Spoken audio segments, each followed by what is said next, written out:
By 1988, the city was in the midst of a medical crisis.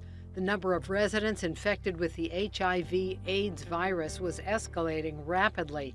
The number of babies born with HIV was alarming.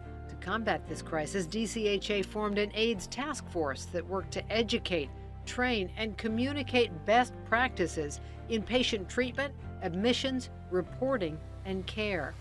All of a sudden, when we realized what a serious disease this was, but we didn't understand it, we didn't have anything to treat it with. We could treat different symptoms.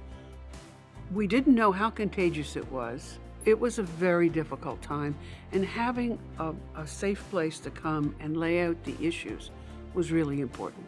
I participated on a task force that was put together by the Commissioner of Health at the time, Reed Tuckson, on the whole issue of AIDS, how the city was responding as a public entity, and they asked me to represent the hospital so I could take back the information. And at the end of these meetings, there was always room for public comment. And one of the people who commented was someone who had full-blown AIDS, and he had come to the meeting, and he stood up and he said, you know, one of the biggest problems we face is that insurers are not covering treatment of pneumocystis pneumonia because they're calling the current treatment experimental. So this was an evening meeting, so I came into the office the next day and I picked up the phone and I called my contact at Blue Cross. And I said, Steve, I heard this at the commissioner's meeting last night on AIDS. And he said, oh, I know all about the issue, I'll call you back. And 2 hours later, he called me back and he said, Blue Cross will cover it. I said, what? And he said, yeah.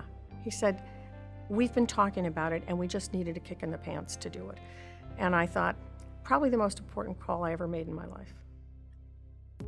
Acting upon its mission as an advocate for its members, DCHA conducted several important studies on such topics as inequality of the prospective payment system in relation to large urban hospitals. The association did a large study looking at the whole way the prospective payment system wage index was being calculated, and it really demonstrated that urban hospitals, because of that, the way the calculation happens, would be negatively impacted. And that study really shows that this is an ongoing issue today, even more than 30 years later. Another major study analyzed emergency department visits for conditions such as hypertension, diabetes, and pneumonia. It revealed a substantial economic bias toward a patient's financial status. And we did small area analysis and analyzed by not just zip code, but census tract, and down to the thing. We got all the records, all the ER records at the time, and made some strong recommendations how to deal with the indigent problem in the district. As a result of the work of that task force and that study, the district worked collaboratively with the hospitals to try to develop a much broader Medicaid program, and the state-only Medicaid program was expanded to include more patients. Medical advances took center stage during DCHA's second decade. The first successful heart transplant in Washington was performed at Washington Hospital Center.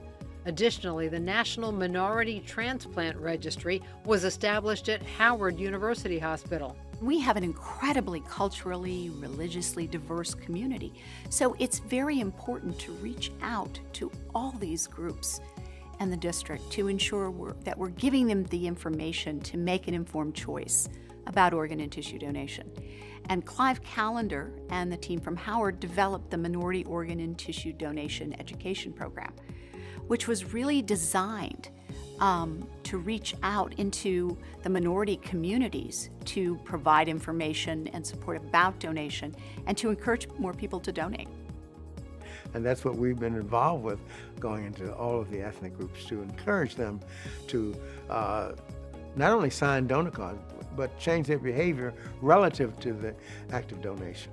And this is something that we believe that we've been fortunate enough to pave the way for DC, and DC paved the way for the rest of the nation. DCHA didn't slow down in the 90s. They remained diligent defenders. They supported new legislation that benefited members and opposed those that were detrimental. They provided an active forum to discuss relevant issues and created ways to improve medical services for DC residents.